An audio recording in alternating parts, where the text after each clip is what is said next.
Alright, so hello everyone.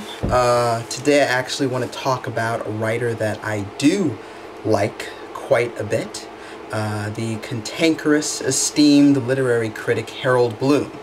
For those of you who know or don't know, Harold Bloom is a professor of English at Yale University, and he's written a lot of books over the years, but he's probably most famous for three very different books. The Anxiety of Influence, which I have a copy of right here, which I enjoyed very much.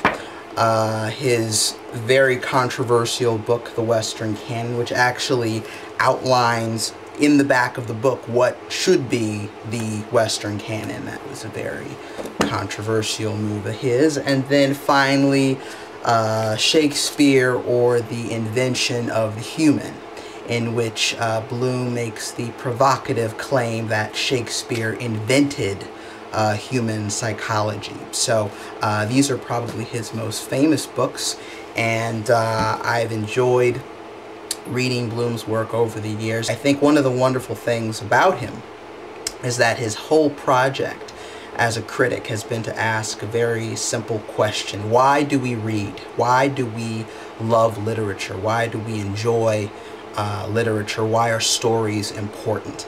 And I think he's come up with some very different answers over the years. The Anxiety of Influence, which is probably his most well-received and famous book, and I think in a certain sense his most important book, answers that question in a very specific way. But I think he sort of modified his views over the years and has changed his stance, and is not as big a proponent of theory, critical theory, as he used to be. Many people are familiar with Bloom because of his involvement in the culture wars in the last couple of years. He's been very critical of Marxism and feminism and Afrocentrism for what he believes is sort of advocating the social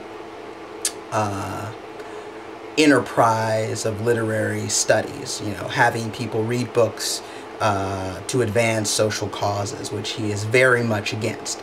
I think one of the things, though, to understand about Bloom is that he's not a reactionary. He is not the conservative, right-wing defender of the canon that I think a lot of people make him out to be. He's not William Bennett, for instance. I mean, if you've read the Western Canon, there's a great chapter on Goethe's Faust Part 2, in which he discusses the importance of the theme of masturbation in Goethe's work. So anyone who can discuss Goethe and masturbation at length, I don't think you can really call them a reactionary.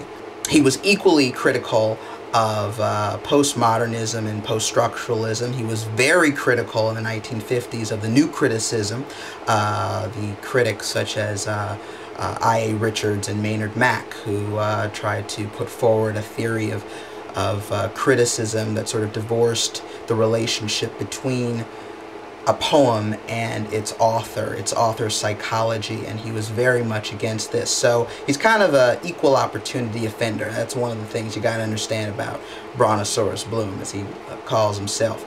From T.S. Eliot to Stephen King, he does not mind making enemies. Although I did take a bit of exception when he slammed Harry Potter, because I kind of like the Harry Potter books. I think they're fun.